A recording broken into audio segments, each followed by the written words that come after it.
আল্লাহ নবী বলেন, মেরাজের রজনীতে আমি দেখি একদল মানুষের পেট এত মোটা, আর দেখতেছি পেটের ভিতরে সাপ কিলবিল কিলবিল করতেছে, নাক দিয়া মুখ দিয়া পায়খানার রাস্তা দিয়া সাপ বাইরিতেছে। আমি জিব্রাইলকে বললাম, ভাই জিব্রাইল, মানহা উলাই, এরা কারা? জিব্রাইল আমিন বলেন, নবী গো, হুম হুয়া আকালাতুর রিবা, এরা হলো ওই মানুষ যারা দুনিয়াতে সুদ খাইত, সুদের ব্যবসা করত। মরণের আগে এত বড় হয়েছে পেট, এখন নিয়ে গেছে সিলেট শহরে। ওই সময় নামি দামি ডাক্তার ছিলেন, ডাক্তার খালিক, আব্দুল খালিক ডাক্তার, নামি দামি ডাক্তার ছিলেন, নিরাময় পলিক্লিনিকের মালিক, আজকে নাই উনি। আমার দাদারা বলছেন ঘটনা, আমরা তো আর দেখি নাই। যখন মেশিন লাগাইছে, মেশিন লাগাইয়া খালিক ডাক্তার সব দৌড় দিয়ে বের হয়ে আসছে। তোমরা তার সাথে কে আসছো? বলে আমি আসছি। তাড়াতাড়ি আবার হাসপাতাল থেকে নিয়ে বের হও। কেন স্যার, কি? আমরা এসে চিকিৎসা লাগি। আমার চিকিৎসা লাগবে না, তার পেটের ভিতরে এমন এক সাপ আমার মেশিনে ধরা পড়ছে, আমি এমন সাপ জীবনও দেখি নাই। এই সাপ বের করা, অপারেশন করা আমার পক্ষে সম্ভব না। তোমরা যেখানে মন চায় সেখানে লয়ে যাও। তারে ভারতের মাদ্রাজ নিয়ে যাওয়া হয়েছে। মাদ্রাজের ডাক্তাররাও বলছে, যেখান থেকে আসছো ওখানে যাও। খালিক ডাক্তার যা বলেছে ঠিক বলেছে, এটা আমাদের পক্ষেও সম্ভব নয়। আল্লাহ যারে ধরে কেউ তারে সারাইতে পারে।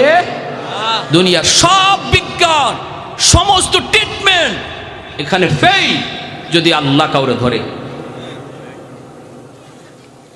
যমুনা, ওই যে কি কয়, কি নাম, হ্যাঁ, যমুনা গ্রুপের মালিক কি পরিমাণ টাকার মালিক ছিল, হিসাব নাই, তার নিজেরও মনে হিসাব নাই।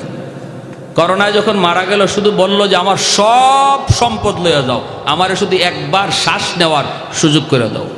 পারছে পৃথিবীর কোনো ডাক্তার? পারছে? ইউরোপের সবগুলি দেশের প্রেসিডেন্টগুলি হাত উঠে উঠে শুধু আসমানের দিকে মাপ চাইছে, যেটা কুদরতি এক ইশারায় চলতেছে। করোনা চোখে দেখা যায় না, মেশিন লাগাইয়া সেটা দেখতে হয়। আর এত ছোট্ট একটা জীবের সাথে আমরা পারমাণবিক ক্ষমতাধর দেশগুলি পানি খাইতেছি, ঠিক না? একদম পানি খাওয়াই দিছে আল্লাহ। এজন্য আল্লাহর সাথে বাড়াবাড়ি কইর না। মোকাবেলা সব জায়গায় চলে না, সব জায়গায় চলে না।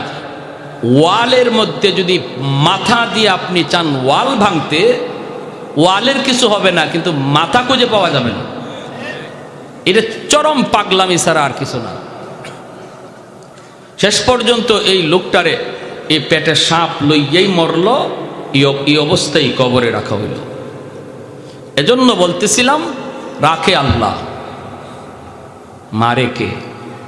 ধরেও আল্লাহ, সারায় কে?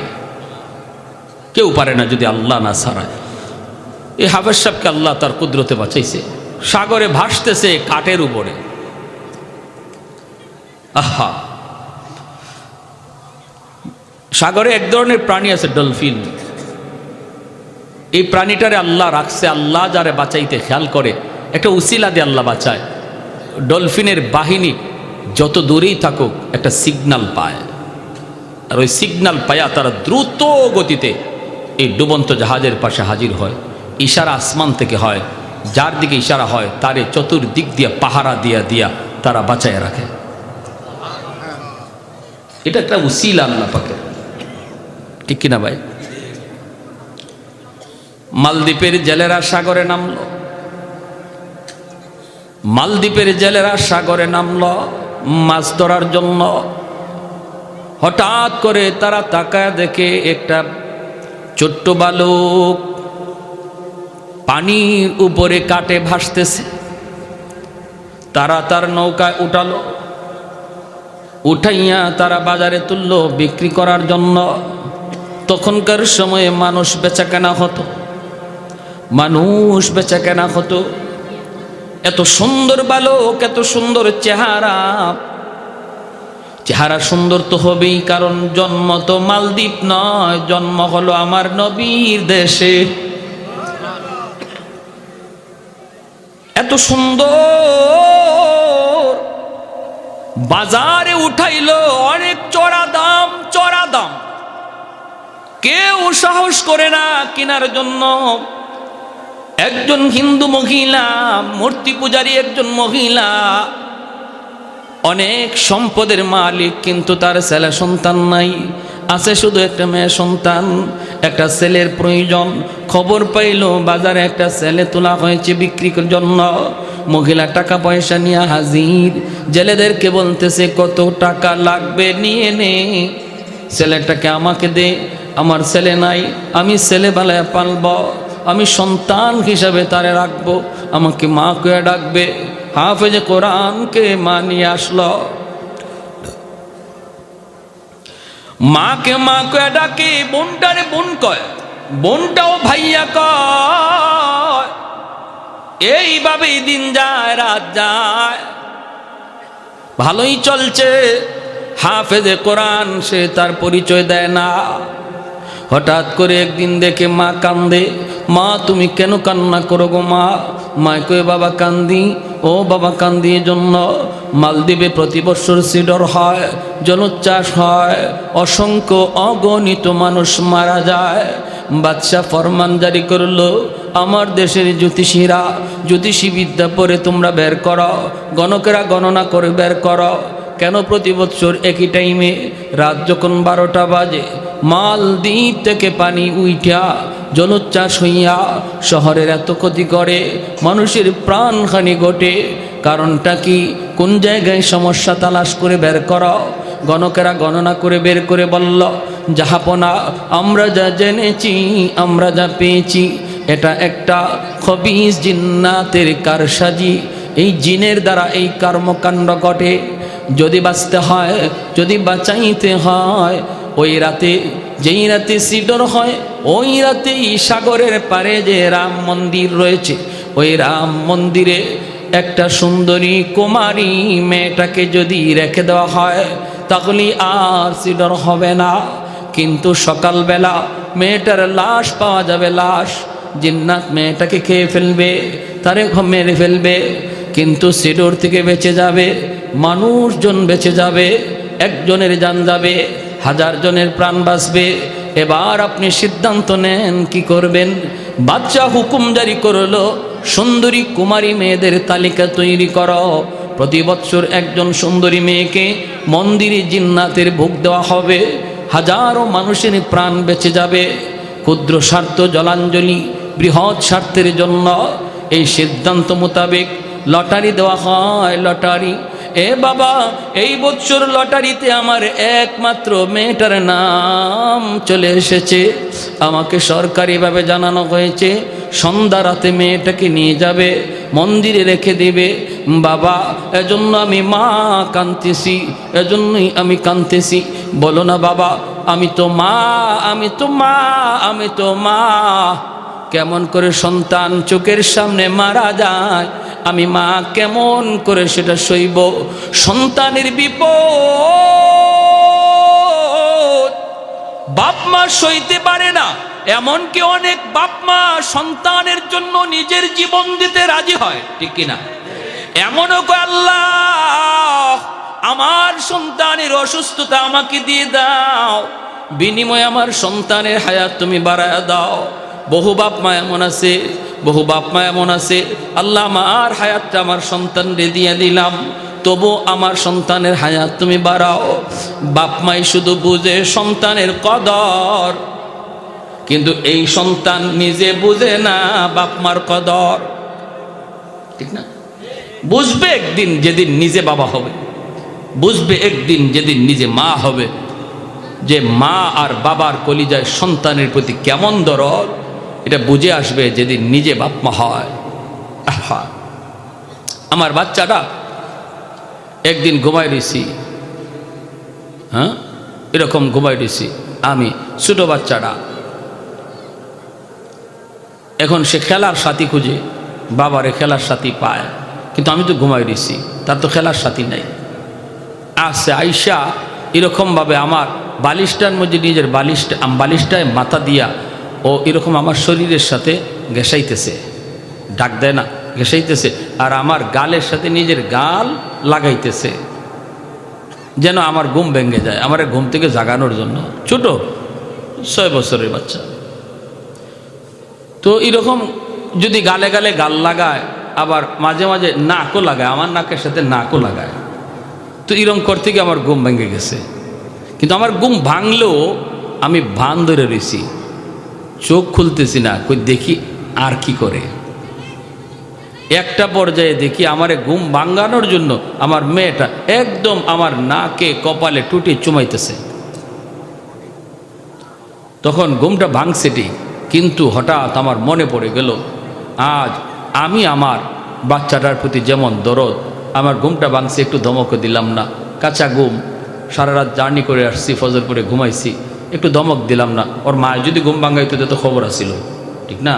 কিন্তু বাচ্চা তো ঘুম ভাঙাইছে, কোনো আওয়াজ নেই, বরং আমি আরও চুমা খাইতেছি। আর অজান্তে আমার চোখ দিয়ে পানি চলে আসলো যে আমার বাচ্চাটা আজকে আমার সাথে যা করলো, আমিও তো ছোট্টবেলা আমার আম্মার সাথে এমনই করছি, আর আমার মাও তো সেদিন আমারে ধমক দেয় নাই, এভাবে আমার কালে চুমু খায়া এভাবে তুলে নিছে। আজ সেই মা কোথায়? সেই মা আজ কোথায়? কবরে শুয়ে রয়েছে। এই কথাটা ইয়াদ করে নিজের অজান্তে চোখ দিয়ে পানি আসলো। মাটা তখন ডাক দিয়ে বলতেছে, বাবা, আমার চোখের সামনে আমার মেয়েটাকে আজকে নিয়ে যাবে, নিয়ে জিন্নাতের বুক বানাবে, এজন্য আমি মা সইতে পারতেছি না, কাঁদতেছি। হাফেজে কোরআন কই, মা গো তুমি কান্না করবা না গো মা। মার কাছে গিয়ে মাকে সান্ত্বনা দেয়, মা তুমি কাঁদবা না, কোনো সমস্যা হবে না আমার বোনের, এই জটিল বিষয়ের সমাধান করব আমি। আল্লাহু আকবার। মা সমাধান করব আমি, বোনের কোনো ক্ষতি হতে দেব না।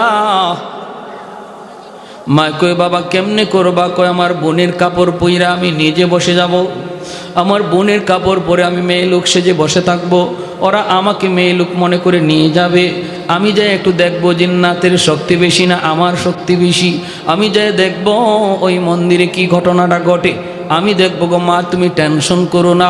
মা কই, না বাবা, আমি তোমাকে হাতছাড়া করতে পারি না বাবা, তোমাকে অনেক পয়সা দিয়ে আনছি, অনেক মহব্বত তোমার প্রতি, মেয়ে তো একদিন বিয়ে দেব, মেয়ে তো একদিন এমনি না এমনি চলে যেত, কিন্তু আমি যদি বৃদ্ধ হয়ে যাই আমার দেখাশোনা কে করবে? বড় আশা করে তোমাকে এনেছি, না বাবা তোমাকে আমি হাত ছাড়া করতে পারি না। হাফেজে কোরআন কই, মা গো তুমি ভয় পাও, ভয় পাও, আমাকে জিন্নাতরা মেরে ফেলবে, আমাকে ভোগ হিসাবে খেয়ে ফেলবে। মা তুমি জানো না, জানো না, জানাই নাই, মা গো আমার সিনার ভিতরে কি আছে জানো না? আমার সিনায় যেই শক্তি আছে সেই শক্তি সিডরের শক্তির চেয়ে, ওই জিন্নাতের চেয়ে 1000 গুণ বেশি, যার নাম হলো আমার মালিকের 30 পারা কোরআন। আর একটু জোরে কোন সুবহানাল্লাহ। আল্লাহর কালামের পাওয়ার আছে না নাই? এইবার দেখার বিষয়ে কোরআনের পাওয়ার কি পরিমাণ কোরআনের পাওয়ার। মহিলা মানুষ, সে তো হিন্দু মানুষ, সে তো মূর্তি পূজারী, সে তো আল্লাহ চিনে না, কোরআন চিনে না, কোরআন বুঝেও না, কি বলবে? ময় কয়, বাবা আমি এত কিছু বুঝি না, আমি তোমাকে দিব না।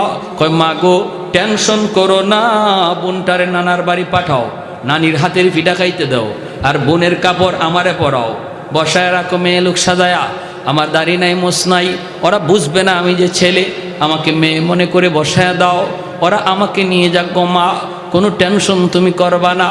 বোনের জামা কাপড় পরে হাফেজ সাহেব মেয়ে লোক সেজে পালঙে বসা, আর বোন রে নানার বাড়ি পাঠায় দিছে।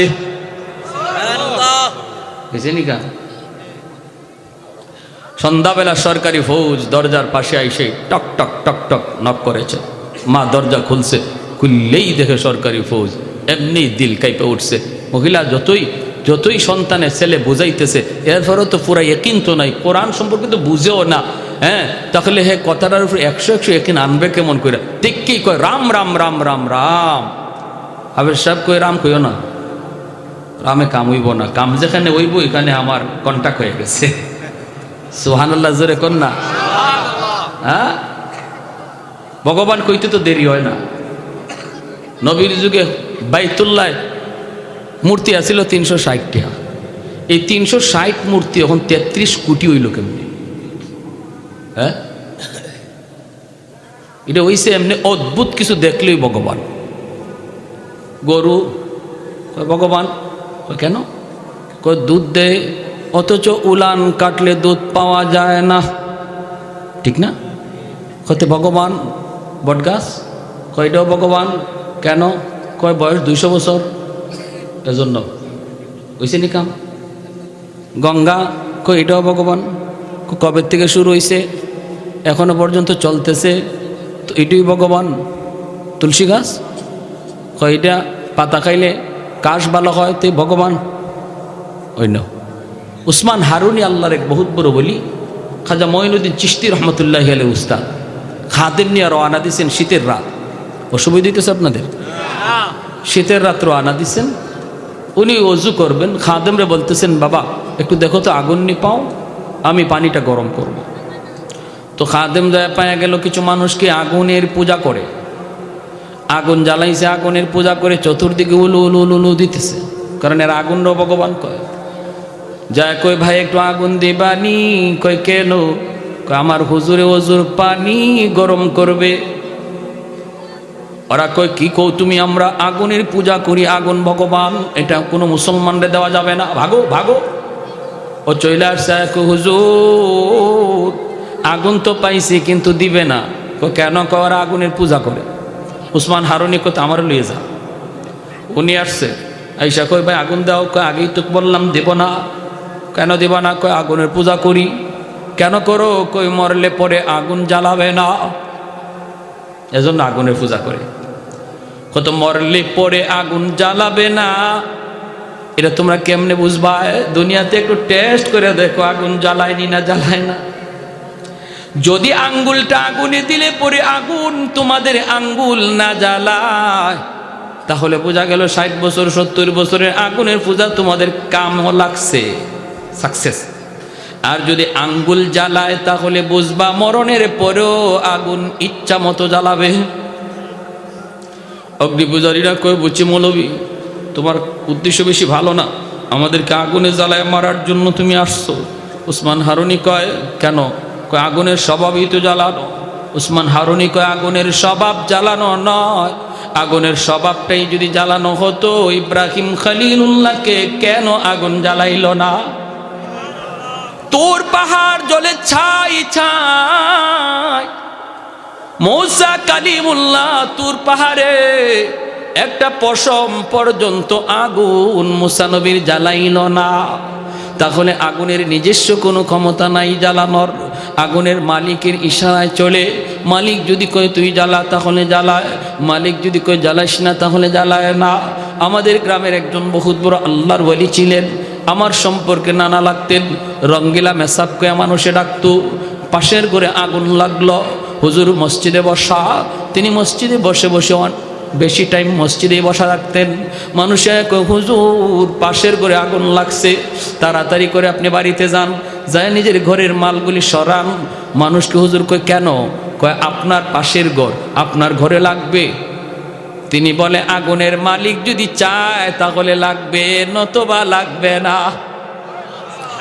এখনো অনেক মানুষ সাক্ষী হয়ে আছে, আমাদের এলাকার অনেক মানুষ সাক্ষী। হুজুরের ঘরে যে টিনের চাল, চালের ভিতর দিয়ে আগুন ঢুকে, এই দিক দিয়ে ঢুকে ওই দিকে বের হয়ে যায়, কোনো কিছুতে লাগে না। আগুন এই দিক দিয়ে ঢুকে ওই দিকে বের হয়, পাশের ঘর জ্বলে ছাই। হুজুরের ঘরে আগুন ঢুকে আর বের হয়, কোনো কিছু জ্বালায় নাই। এজন্য উসমান হারুনি কয় আগুনের মালিক যদি চায় তাহলে জ্বলে, নতুবা জ্বালায় না। অগ্নি পূজারীরা কয় মিয়া মুসা বুঝি না, ইব্রাহিম বুঝি না, এত আগের কথা আমাদের বিশ্বাস হয়, আমরা দেখছি এরা আগুন জ্বালাইছে না জ্বালাইছে না, গল্প করো। উসমান হারুনি কয় তাহলে তোমরা দেখতে চাও? কই দেখতে চাই। সাথে সাথে ছোট্ট একটা বাচ্চা ছিল, ওদেরই বাচ্চা, এই ছোট বাচ্চাটারে কোলে লইছেন, লইয়া আল্লাহু আকবার বলে এক লাফে আগুনের ভিতরে চলে গেলেন। এখন তো ওরা কই রাম রাম রাম, কয় কি হয়েছে? কই মৌলবী মরছে, মরুক, আমাদের বাচ্চাটার কি দোষ ছিল? বাচ্চাটারে লইয়া কেন গেল? একটু পরে তাকায় দেখে আগুনের ভিতরে উসমান হারুনি বাচ্চাকে আদর করে চুমু খায়। আগুন আগুনের মতো করে দাও দাও করে জ্বলে, কিন্তু তাদের গায়ে টাচ করে না। আর একটু জোরে কন্যা সুবহানাল্লাহ। এরপরে আগুন থেকে আল্লাহু আকবার কই আবার বের হয়ে আইছেন। এখন তো অগ্নি পূজারীরা কয়, হায় হায়, এতদিন যাবত আমরা কাকে ভগবান কই? আগুন তো ভগবান না, বরং যারে আগুন জ্বালায় নাই হে হলো বড় ভগবান। বুঝিনি? ওই যে ভগবান কেমনে বাড়ায়, বুঝে আসছে ভগবান কেমনে বাড়ছে, একটা উদাহরণ দিলাম। এখন উসমান হারুনিরে ভগবান কইয়া সেজদা দেওয়া শুরু করছে, কই তুমি ভগবান। ওসমান হারুনি লাঠি হাতে নিয়ে আহাম্মকের দল হইয়া লাঠি দিয়া বাড়ি, আমারে ভগবান কও। আগে আমারে যে আগুন জ্বালায় না, এটা আমার কোনো কেরামতি না, আগুনের মালিকের পূজা আমি করি। তোমরাও মালিকের পূজা করো, আগুনের না। তোমাদেরকেও আগুন আখেরাতে জাহান্নামে জ্বালাবে না। উপস্থিত মুহূর্তে সবাই একসাথে কালেমা পড়ে মুসলমান হয়ে যা।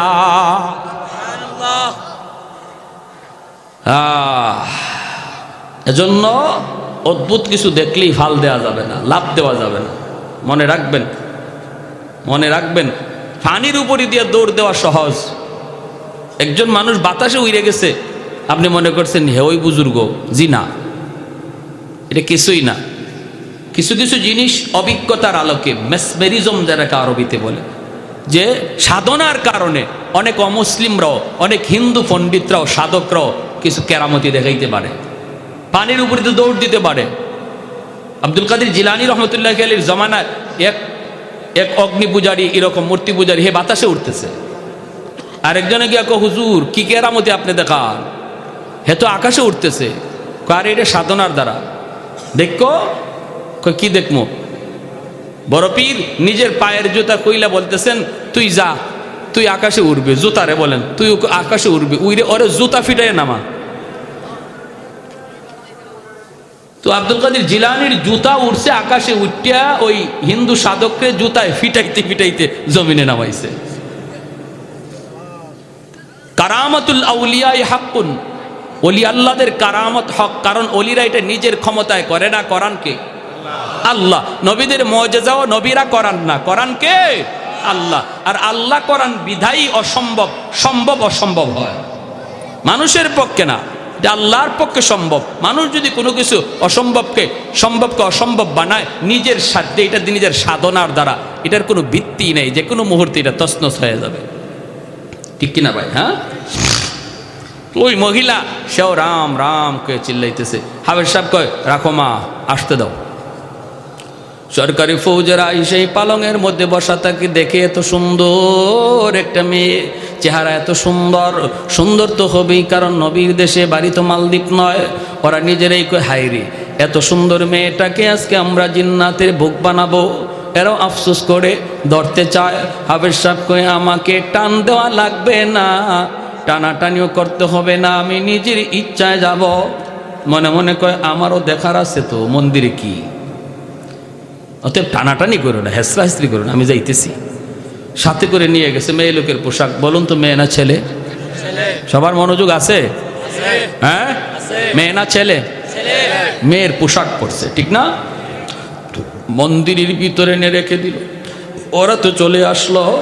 রাত যখন 12টা বেজে গেল, রাত যখন 12টা বেজে গেল, এমনি হাফেজ কোরআন সে তো ওই মন্দিরের ভিতরে যাইয়া মেয়েলুকির পোশাক খুইলা জায়নামাজ সাথে নিছিল।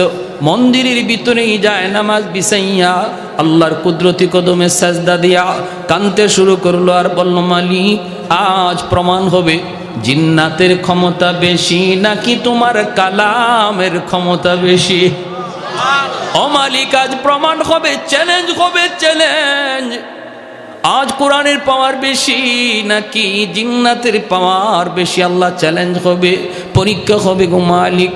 এই বইলা হাফেজ কোরআন সে তো এই সাগরের দিকে তাকায় রয়েছে। রাত যখন 12টা বেজে গেল, সরকারের পক্ষ থেকে পাগলা ঘন্টা বাজানো হলো, জনগণকে সতর্ক করা হলো, সতর্ক হয়ে যাও। সবাই তো সতর্ক হয়ে গেছে। ওই অবস্থায় সে সাগরের দিকে তাকায়, তাকায় দেখে পানিটা অনেক সাগরের মতো পাহাড়ের মতো উঁচু হইয়া বিশাল বিদ্রুপ আকার রূপ নিয়ে মালদ্বীপের দিকে আসতেছে। ওই অবস্থায় হাফেজে কোরআন কয়, মালিক আমি তো তোমার কালাম থেকে সূরা ইয়াসিন তেলাওয়াত করব, আজকে প্রমাণ হবে ইয়াসিনের পাওয়ার বেশি নাকি পানির পাওয়ার বেশি। আল্লাহু আকবার।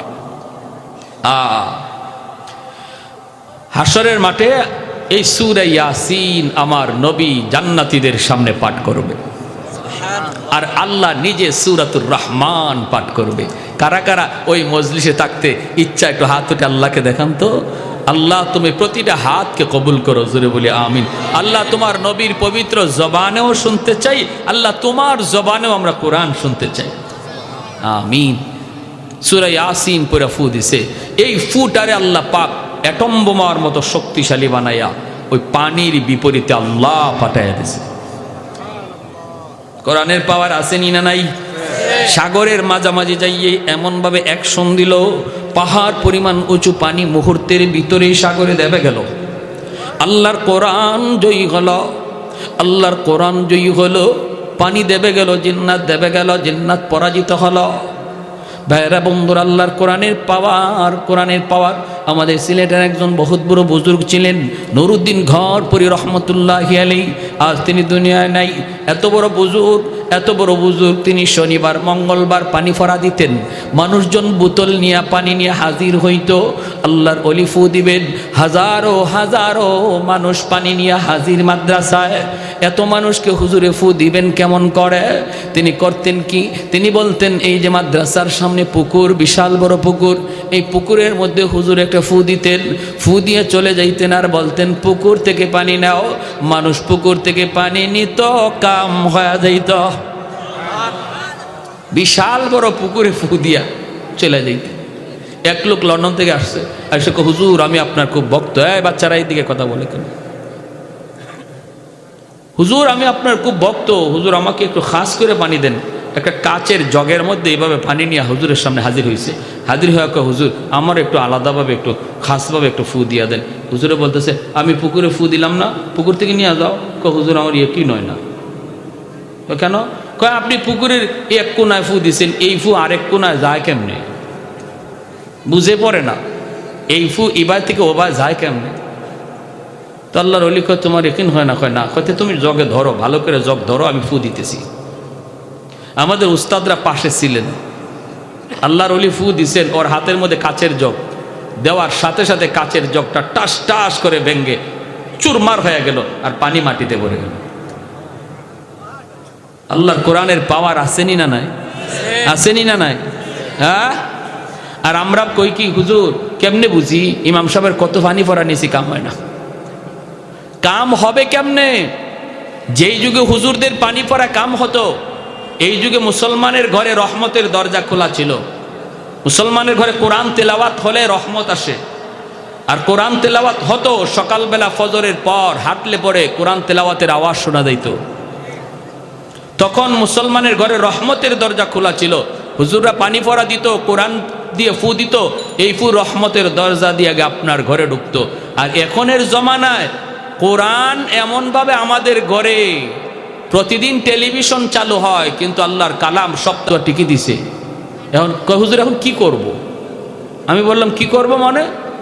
তো এটাও নিজের মন রেজি গান।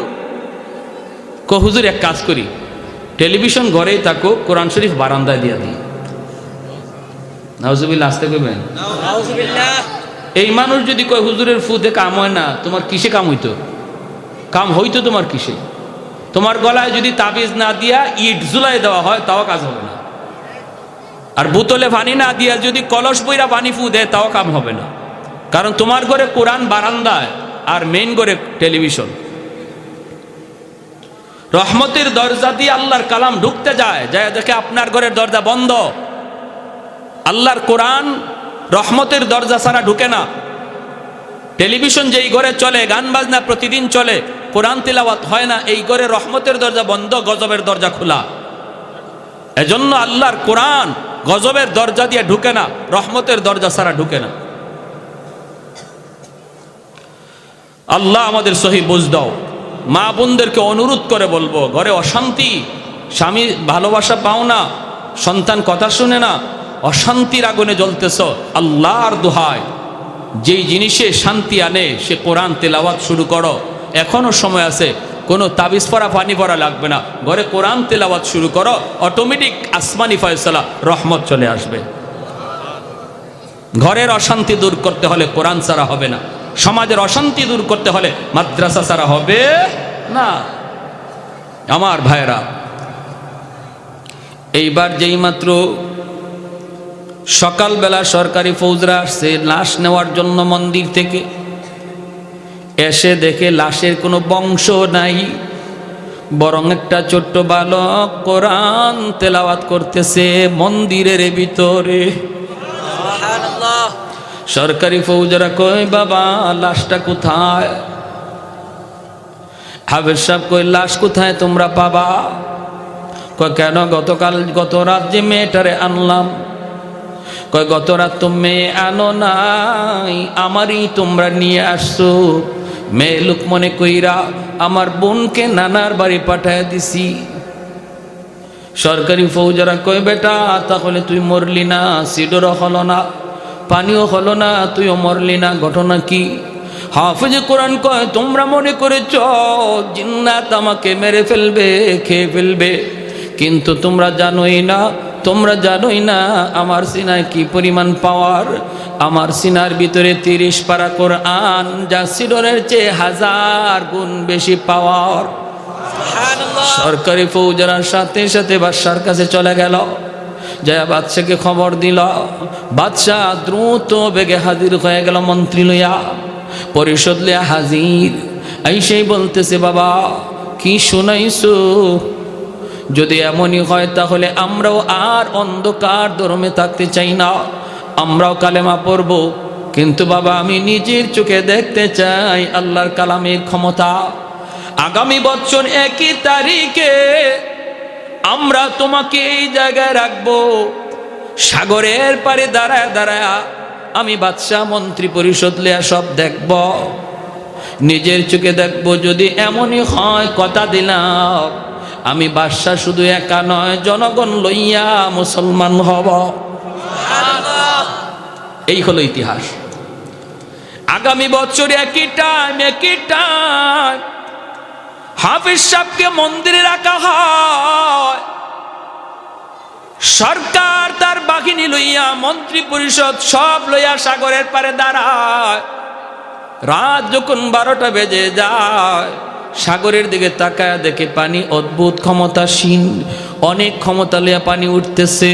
হায় রে, এই পানি নর্মাল পানি, সাধারণ পানি হঠাৎ করে এরকমভাবে ভয়ঙ্কর রূপ নেয়। ভাইরা বন্ধুরা, এটা আল্লাহ পাকও মাঝে মাঝে কুদরত দেখায়। জমিন মাঝে মাঝে আল্লাহর কাছে আবদার করে, মালিক এই জমিনে যেই পরিমাণ গুনাহ হয়, যেই পরিমাণ অত্যাচার হয়, যেই পরিমাণ জুলুম হয়, গুনাহ হয়, আমি জমিন আর বরদাস্ত করতে পারি না, একটু অনুমতি দাও, আমি জমিনটারে ধুয়ে মুছে পরিষ্কার করে দেই। এমনিভাবে আকাশ কয়ে, মালিক আর সইতে পারি না, আমি আকাশ ভেঙ্গে পড়ি। জমিন কয়ে, আমি গিলে ফেলি। আবতালিউ ইবনা আদম ফি কারি লিআন্নাহুম ইয়ারযুকু বিরিজকিকা ওয়া ইয়াসিকা ওয়া ইয়াতাকাল্লামু বিলিসানিকা ওয়া ইয়াসিকা ওয়া ইয়ারজুলু বিরিজলিকা ওয়া ইয়াসিকা আসবিরু ইলা মাতা আসবিরু। জমিন কয়, আর কত আমি ধৈর্য ধরব? ও মালিক, কক্সবাজার সৈকত, পৃথিবীর বিভিন্ন সৈকতে যাইয়া যে অপরাধ হয়, যে গুনাহ হয়, সাগর ডাক দিয়া কয়, আল্লাহ আর সহ্য হয় না, একটু সুযোগ দাও, সবগুলির একদম আমি সাগরের পেটে নিয়ে আসি। আল্লাহ পাক ধমক দিয়া কয়, জমিন থাম, আমার আর আমার বান্দাদের মাঝখানে তুমি নাক গলাইতে আসবা না, কারণ আমার বান্দার ভিতরে তুমি নাক গলাইতে আসবা না। এই জমিনের ভিতরে এখনো 4 দল মানুষ আছে, 4টে শ্রেণী আছে। লাউলা মাশাইখু রুক্কা ওয়াশ শাবাবু খুশা ওয়াল আতফালু রুদ্দা ওয়াল আনআমু রুত্তা লাজআলতুস সামাআ হাদিদা ওয়াল আরদা খাফসাফা ওয়াত তুরাবা রামাদা ওয়ামা আনজালতু মিনাস সামাই কাতরা ওয়ামা আম্বাততু মিনাল আরদি নাবাতা বাল আনজালতু আলাইকুমুল আযাবা সাব্বা। রব্বুল আলামিন কয়, এখনো জমিনের ভিতরে এমন কিছু আমার বৃদ্ধ বান্দাবান্দি রয়েছে, চুল দাড়ি তাদের সাদা হয়ে গেছে, কোমরে তার ব্যথা, হাঁটুতে তার ব্যথা, নামাজে দাঁড়াইতে গেলে দাঁড়াইতে পারে না, মসজিদে যাইতে চাইলে যাইতে পারে না, এরপরও কষ্ট করে করে আমাকে রুকু দেয়, সেজদা দেয়। ওই বৃদ্ধ বান্দাবান্দির সেজদার দিকে তাকাইলে এই জমিনের প্রতি আমি আল্লাহর মায়া লেগে যায়। এই জমিনের ভিতরে এখনো কিছু যুবক রয়েছে, যেই যুবকের যৌবনের চাহিদা হলো পাগলামি করা, যুবকের যৌবনের চাহিদা হলো গুনার দিকে যাওয়া। আরো 10টা যুবক গুনার দিকে যাইতেছে, হারাম প্রেম ভালোবাসার দিকে পাগল, জিনা বেবিচারে মত্ত। আল্লাহ বলে, কিন্তু এখনো জমিনে এমনও কিছু যুবক রয়েছে যৌবনের পাগলামি করে না। যৌবন কালেও তারে মসজিদে পাওয়া যায়, যৌবন কালেও তারে আল্লাহর কদমে সাজদা দিতে পাওয়া যায়। যৌবনে সে গুনার দিকে যায় না, জিনা বেবিচার করে না, অন্তরের ভিতরে আমি আল্লাহর প্রেম অন্তরের ভিতরে জমায় নেয়। ওই যুবকগুলি যখন যৌবন কালে আমাকে সাজদা দেয়, এই সাজদার দিকে তাকাইলো জমিনের প্রতি মায়া লেগে যায়। আল্লাহ পাক বলে, আরেক দল হলো শিশু বাচ্চা। জমিনের মধ্যে এখনো ঘরে ঘরে কিছু শিশু বাচ্চা আছে, ওই বাচ্চাগুলির কোনো দোষ নাই, বাচ্চাগুলির কোনো অপরাধ নাই। অপরাধ করে তার মা, অপরাধ করে তার বাবা, বাপ মার অপরাধের কারণে জমিনে গজব নেমে আসতে চায়, কিন্তু গজব আসলে বাচ্চা গজবের শিকার হয়ে যায়। অথচ বাচ্চাটার কোনো গুনাহ নাই, কোনো অপরাধ নাই। বাচ্চারা যখন কান্দে তখন এই জমিনের প্রতি আমার মায়া লেগে যায়। আল্লাহ বলে, আরেক দল হলো জমিনে পশু পাখি, পশু পাখির কোনো গুনাহ নাই, ওদের কোনো আমলনামা নাই, ওদের জন্য কোনো জান্নাত জাহান্নামও নাই, এদের উপরে নামাজ নাই, রোজা নাই। জমিনে যদি আসমানি গজব, জমিনি গজব নেমে আসে, তাহলে পশু পাখিগুলি তারাও গজবের শিকার হয়ে যায়। এদের দিকে তাকাইলো জমিনের প্রতি মায়া লেগে যায়। যদি এই 4 শ্রেণীর জমিনে না থাকতো, যদি ওই যুবকগুলি, যেই যুবক যৌবনে মাথায় টুপি পড়ে, মুখে দাড়ি রাখে, নামাজ পড়ে, আল্লাহ বলে, যদি ওই যুবকগুলি এখনো জমিনে না থাকতো, আর ওই বৃদ্ধ মানুষ বৃদ্ধকালেও আমাকে সেজদা দেয়, কষ্ট হলেও সেজদা দেয়, এরা যদি না থাকতো, লাজালতুস সামাআ হাদিদা, আসমানকে আমি আল্লাহ লোহা বানায় দিতাম, ওয়াল আরদা খাফসাফা ওয়াত তুরাবা রামাদা, জমিনকে আমি তামা বানায় দিতাম, জমিনকে আমি তামা বানায় দিতাম। বাল আনজালতু আলাইকুমুল আযাবা সাব্বা, পরপর পরপর জমিনে শুধু গজব আর গজব নাজিল হইতো। এজন্য ভাইয়েরা, বন্ধুরা, মনে রাখবা, আল্লাহ পাক রব্বুল আলামিন কয়, সাবাকাত রাহমাতি আলা গাযাবি, সর্বদাই আমার গজবের আগে আমার রহমত দৌড়ায়া আগে চলে যায়। গজব আর রহমত যখন প্রতিযোগিতা করে, গুনার কারণে গজব আসতে থাকে, একদিকে আল্লাহর দয়ায় রহমতও আগাইতে থাকে, তখন আল্লাহ বলেন, গজবের চেয়ে আমার রহমত দৌড় দিয়ে আগায় যায়। আর এই রহমতের কারণে আজ আমরা বেঁচে আছি, ঠিক কিনা জোরে কোন? এরকম আগামী বৎসর যখন এরকম ভাবে সাগরের পানি উঠতেছে, আর হাফেজ সাহেব ফু দিছে আল্লাহর কালাম পইরা, সাথে সাথে আল্লাহ তার কালামটারে পাওয়ারফুল বানাইয়া ওই পানিকে আইয়া মোকাবেলা করলো, সাথে সাথে পানি আবার সাগরে দেবে গেল। দৃশ্য দেখার পর বাদশাহ, জনগণ, মন্ত্রী পরিষদ সব লইয়া হাফেজ সাহেবের হাতে হাত রেখে কালেমা পড়ে মুসলমান হলো। সেদিন থেকে মালদ্বীপ পৃথিবীর মানচিত্রে ইসলামী দেশ হিসাবে পরিচিত হল। সুবহানাল্লাহ। তাহলে কোরআনের হাফেজের দাম আসেনি না নাই? আরো জোরে। আহা, যদি শিশুটারে শিশুকালে আপনি কোরআন না শিখান, মাদ্রাসায় না পড়ান, এই ছেলে মনে রাখবেন আপনার কবরের পাশ দিয়া গান গায়ে গায়ে চলে যাবে বন্ধুদের নিয়া। তখন কবরে শুয়া বাবা কষ্ট পাবে, মার কষ্ট পাবে। আর যদি সন্তানটারে তুমি মাদ্রাসায় পড়াও, সন্তানটারে হাফেজ বানাও, আলেম বানাও। সন্তান বাবার কবরটা দেখলেই দূর থেকেই চোখে পানি আসবে। আল্লাহর কোরআনের ইয়াসিন পড়তে পড়তে কবরের পাশে হাজির হবে, আল্লাহ কবরের আযাব সাথে সাথে বন্ধ করে দেবে। আমার সন্তান কবরের পাশে গান গাবে নাকি তিলাওয়াত করবে, সিদ্ধান্ত নেবে মা, সিদ্ধান্ত নেবে বাবা। বাপ মার সিদ্ধান্ত যদি সঠিক হয় তাহলে সন্তান কবরের পাশে ইয়াসিন পড়বে, আর যদি সিদ্ধান্ত রং হয় কবরের পাশে গান গেয়ে চলে যাবে। ঠিক কিনা জোরে কোন? প্যারে হাজিরিন, এজন্য বলি সন্তান যাদেরকে আল্লাহ দিছে আপনারা শুকরিয়া আদায় করেন আর সন্তানের হক আদায় করেন, নতুবা এই সন্তান আল্লাহর দরবারে বাপমার বিরুদ্ধে নালিশ দিবে, নালিশ, বাপমার বিরুদ্ধে মামলা দিবে, মামলা। আর এই মামলা থেকে বাঁচার কোনো পথ নাই। একটু জিকির করি, লা ইলাহা ইল্লাল্লাহ, জুরে লা ইলাহা ইল্লাল্লাহ। শেষ দিয়ে দিই,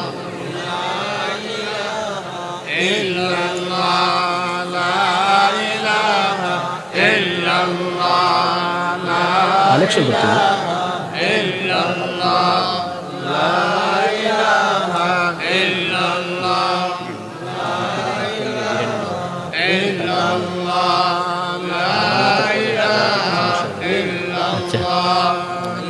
কষ্ট করে নতুন কাজ ধরছে, লা ইলাহা ইল্লাল্লাহু মুহাম্মাদুর রাসূলুল্লাহ। জুড়ে বলি সাল্লাল্লাহু আলাইহি ওয়াসাল্লাম।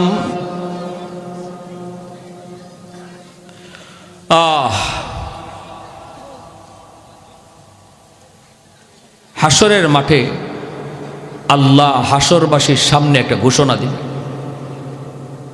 আল্লাহ নিজে একটা ঘোষণা দিবে। ঘোষণাটা কি? ইয়া মাশারাল উলামা তামাইয়াজু বাইনাহুম। আল্লাহ বলবে, ও কোরআনওয়ালারা, তোমরা হাসরবাসী মানুষ থেকে আলাদা হয়ে যাও। সুবহানাল্লাহ, জোরে কর। আল্লাহ বলবে, ও কোরআনওয়ালারা, হাসরবাসী মানুষ থেকে তোমরা আলাদা হয়ে যাও। সাধারণ মানুষ থেকে কোরআনওয়ালারা আলাদা হয়ে যাবে। আল্লাহ পর্দার ভিতরে আলেমদেরকে নিয়ে আসবে। পর্দার ভিতরে আইনা আল্লাহ কি বলবে? আল্লাহ বলবে, ইন্নী লাম আগাফিকুম ইলমি লিউআযিবাকুম। আমি তোমাদের সিনায় কোরআন দিয়েছিলাম জাহান্নামের আগুনে জ্বালানোর জন্য নয়। বলো তুমি এই অন্যায়টা কেন করেছ? বলো তুমি এই গুনাহটা কেন করেছ? তখন আলেম পর্দার ভিতরে কইব, আল্লাহ গুনাহ হয়ে গেছে, আল্লাহ তোমার কোরআনের ইজ্জতের খাতিরে মাপ চাই। রব্বুল আলামিন পর্দার ভিতরে বলবে, যাও যাও, যেই সিনা আমি কোরআন দেই এই সিনা জাহান্নামের আগুনে জ্বলে না। যেই সিনায় কোরআন থাকে ওই সিনাকে জাহান্নামের আগুনে জ্বালায় না। কোরআনের ইজ্জতের খাতিরে মাফ করে দিলাম। ওয়ালা উবালি ওয়ালা উবালি, আমি আল্লাহ কারো কোনো পরোয়া করলাম না, কারো কোনো পরোয়া করলাম না, মাফ করে দিলাম। এজন্য উলামায়ে কেরামের ভুল হাসরবাসী মানুষ দেখবেও না, শুনবেও না। দুনিয়াতেও আমি আপনি উলামায়ে কেরামের ভুল ধরার তালে থাকবো না, কারণ আল্লাহ সেদিন সার দিয়া দিবে, আমিও সার দেওয়া লাগবে, ঠিক কিনা? এজন্য নবী বলেছেন, কুন আলিমান আও মুতাআল্লিমান আও মুহিব্বান আও মুঈনান ফালা তাকুন খামিসা। হয় তুমি আলেম হও, নতুবা তুমি মাদ্রাসায় পড়ো, ছাত্র হও, নতুবা তুমি কোরআনওয়ালাদের মহব্বত করো, নতুবা তাও যদি না পারো কোরআনওয়ালাদেরকে তুমি সাহায্য করো, মাদ্রাসায় সহযোগিতা করো। 5 নাম্বার দলে তুমি যাও না, যাও না। আল্লাহর নবী কয়, মাদ্রাসার সাথে দুশ্মনী রাখো না, মাদ্রাসার সাথে বিদ্বেষ রাখো না, নতুবা দুনিয়া আখিরাত তোমার হালাক হয়ে যাবে, হালাক। উলামায়ে কেরামের প্রতি মহব্বত। রাইসুল মুফাসসিরিন আব্দুল্লাহ ইবনে আব্বাস রাদিয়াল্লাহু তাআলা আনহু বলেন, এই মহব্বতের খাতিরে মরণের সময় আল্লাহ পাক দৌলতে ঈমান সাথে দিয়ে দিবে। আর যদি কেউ বিদ্বেষ রাখে, রে যুবক, যদি বিদ্বেষ রাখে, মাদ্রাসার সাথে যদি কারো কোনো দুশ্মনী থাকে, সে যত বড় হাজি হোক, যত বড় নামাজি হোক, রাইসুল মুফাসসিরিন, যিনি এই উম্মতের ভিতরে সবচেয়ে বেশি আল্লাহর কোরআনকে বুঝছেন, তিনি বলেন মৌতের সময় তার ঈমান সাথে যাবে না, বেঈমান হয়ে মরবে। যদি মাদ্রাসার সাথে আলেমদের সাথে বিদ্বেষ থাকে, হাসরের মাঠে আল্লাহ পাক কইব, যাও তুমি জান্নাতে যাও, কোরআনের ইজ্জতের খাতিরে জান্নাত দিলাম। একটু দূর যায় কইব, আল্লাহ আমার মা কই, আমার বাবা কই, আমার বাপ মা সারা আমি জান্নাতে যাইমু না। রব্বুল আলামিন তখন বলবে, যাও জাহান্নাম থেকে বাপ মারে তুইলা আনো। জাহান্নাম থেকে বাপ মারে তুইলা আনার সময় তার দাদা দাদি, তার বাপ মাকে ধরবে, নানা নানি ধরবে, বলবে, বাবা তোমরা তো সন্তানের সুপারিশে জান্নাত পায়া গেছো, কিন্তু আমরাও তো দাদা দাদি নানা নানি কম আদর করি নাই, অনেক মায়া করছি, আমরাও বিপদে পড়ে আছি, বাবা একটু যাও যাও আমার ভাইটারে সুপারিশ করতে কইও। তখন দাদা দাদি নানা নানির কথা তার বাপ মায় কইব, কিছু দূর যাইয়ে কইব, বাবা আমরাও জান্নাতে যাইমু না। ছেলে কইব, আব্বা কেন যাইবা না, মা কেন যাইবা না? বাপ মায় কইব, বাবা তুমি যদি তোমার বাপ মা ছাড়া জান্নাতে না যাও, আমরাও আমাদের বাপ মা ছাড়া জান্নাতে যাইমু না। আল্লাহ পাক কইব, যাও কোরআনের পাখির দাদা দাদি নানা নানির তুইলা আনো। তখন ওই এলাকার মানুষগুলা তার দাদা দাদি নানা নানির ধরব। আমরা ওই এলাকার মানুষ, যেই এলাকার মাদ্রাসায় পইরা তোমার নাতি হাফেজ হইছে, আমরা ওই এলাকার মানুষ, আমাদের এলাকার মাদ্রাসায় পড়ছিল, এই মাদ্রাসায় আমরা সহযোগিতা করছি, তার থাকার ব্যবস্থা দিছি, খাওয়ার ব্যবস্থা করছি, আমরা বিপদে পড়ে আছি, একটু সুপারিশ করতে বইল। দাদা দাদি নানা নানি ওই মানুষগুলার কথা তারে শোনাইব। তখন সে কইব, আল্লাহ ওই মানুষগুলি যাদের সহযোগিতার কারণে আমি হাফেজ হয়েছি, ওদেরকে ছাড়া আমি জান্নাতে যাইমু না। আল্লাহ বলবেন মানুষগুলার তুইলা আনো। হাদিস শরীফে নবী বলেন, মাঝখান দিয়া হাফেজ সাহেব সারা হবে, আর কিছু মানুষ চিনবে আর বলবে, হুজুর আপনি আমার চিনছেননি, আনাল্লাযী সাকাইতুকা মা, আমি আপনাকে এক গ্লাস পানি পান করাইছিলাম। আরেকজনে কইব, হুজুর আপনি আমার চিনছেননি, আনাল্লাযী ওয়াহাবতু লাকা ওযুআ, আমি আপনাকে এক বদনা ওজুর পানি দিছিলাম। মুহাদ্দিসিনে কেরাম বলেন, নবীজি এই দুই কথা বইলা শুধু দুই কথা সীমাবদ্ধ রাখেন নাই, এমনকি এক গ্লাস পানি খাওয়ায়ও যারা সহযোগিতা করছিল, সেও সেদিন এই কথাটা বলবে। যারা 1000 টাকা দিছে, যারা চাউল দিছে, যারা মাদ্রাসা বিল্ডিং করে দিছে, এদের কথা তো আছেই। ছোট্ট থেকে ছোট্ট সহযোগিতাও যে করছিল 500 টাকা দিয়া, সেও সেই দিন ওই কথাটা বলবে। আল্লাহ পাক রব্বুল আলামিন তখন ফেরেশতাদেরকে বলবে, আমার কোরআনের পাখিরে যতজনে চিনে আর সে যতজনকে চিনতেছে সবাইকে সহ বরযাত্রীর মতো জান্নাতে ঢুকায়া দাও। এজন্যই একজন হাফেজ সাহেব, একজন আলেম, সে হাফেজ আলেম হওয়ার পিছনে যত মানুষের অবদান ছিল সবাইকে সুপারিশ করে সে জান্নাতে নিয়ে নেবে। তাহলে আমি যদি হাফেজে কোরআনের বাবা মা হই, আমি তো 1 নম্বরের সুপারিশ পাবো, দাদা দাদি হলেও 2য় পর্যায়ে সুপারিশ পাবো, 3 নম্বর পর্যায়েও আমি যদি সহযোগিতা করি আমিও সেদিন সুপারিশ অংশীদার হব। অতএব সহযোগিতা করার দরকার আসেনি না নাই? একজন ভাই সবার আগে বলেন, হুজুর আমি ইনশাল্লাহ নবীর এই বাগানে 10,000 টাকা দিব।